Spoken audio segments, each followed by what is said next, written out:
What's going on, people? This is Shok, and before I get started, make sure you check out GamerRealm.com, the site I write for, and also make sure you check out Pretendo.co, which is a Nintendo-focused site for quote-unquote fake Nintendo fans such as myself, aka Pretendos, who are open-minded Nintendo fans who do not mind criticizing their company of choice, plain and simple. But to get on to with the news today, guys, this is some groundbreaking news right here. This blew my mind. I did not expect this at all. But Ubisoft has pretty much confirmed that Watch Dogs for the Wii U graphically is going to look somewhere in between last gen and the PS4 and Xbox One. And when I read this, I was just completely taken off guard. Like, you guys do realize what this means, right? Basically what this means is that the Wii U's power falls somewhere in between the 360 and PS3 and the PS4 and Xbox One. And you know, previously, we didn't know this. You know?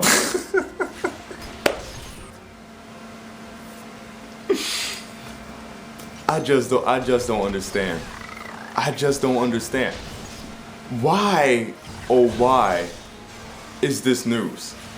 It's nothing new. It's something Ubisoft has actually said before. It's something to be expected.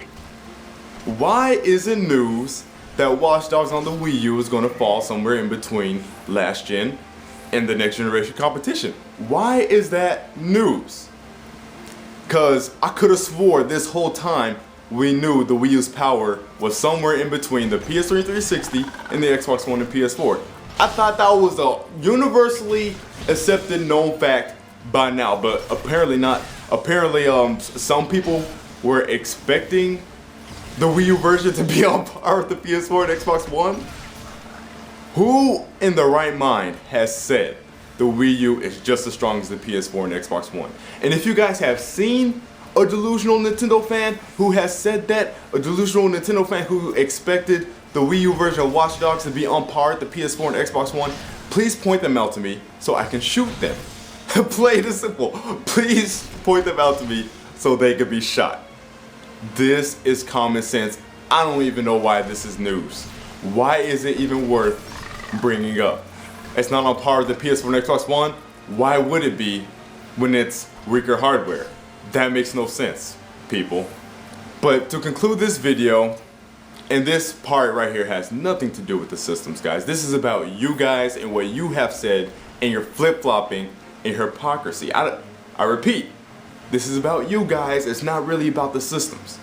It's funny. If you guys haven't been, if you guys don't know, Dr. Trey and Noah Phoenix, Truth Setting You Free, and then Rich jumped into it. They've been having this discussion about the next generation leap, where Trey basically said the next generation leap isn't that big, and he used Madden for it, and you know, yada yada, and you know, we have the news that Watch Dogs is going to be 30 frames per second on the Xbox One and PS4. You know, you got EA targeting 720p 60 frames per second for the PS4 and Xbox One, and now all of a sudden you can't use multiplats to judge the power of a system.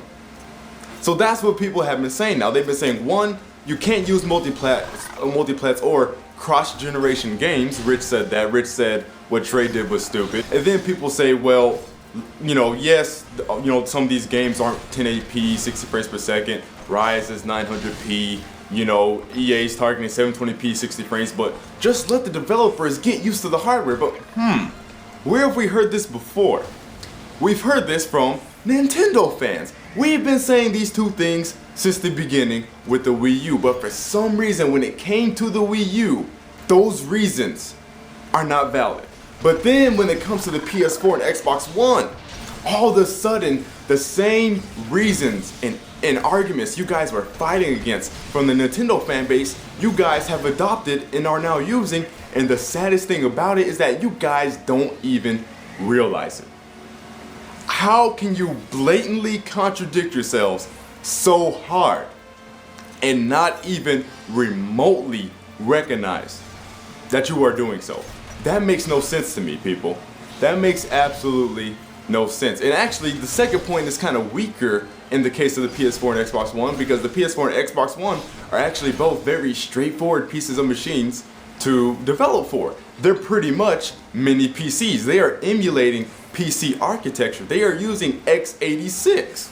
So these developers know exactly what they're doing with these systems. But I find it funny, right, how people try to use Madden 13 on the Wii U. Oh, look, they don't have the new physics engine. It's because it's too weak. It's because that weak CPU. Look at Madden, right? You know, Mass Effect, Call of Duty, whatever multiplayer you want to say. Yeah, if you try to use Madden, oh, look how the small the leap is between Madden on the PS4 and Xbox One, and then looking on the 360 PS3. Oh, but you can't use that though, because that's Madden and that's a multiplat and a cross-gen game. Yet every multiplat on the Wii U is a cross-gen game. When we said let developers get used to the hardware, that wasn't valid. But when it comes to the PS4 and Xbox One, give them time. They got to get used to the hardware. Guys, you have no argument. There shouldn't be a single dislike on this video. There shouldn't be a single negative comment disagreeing, because there's just no getting around this. There's no getting away from it. You know who you are. You know who you are. If you've said these things against the Nintendo fan base and you're using the same arguments you were fighting against now, you know exactly who you are, and you can't say anything. You've been exposed, plain and simple. That's for this video. I'll see you guys later. Peace.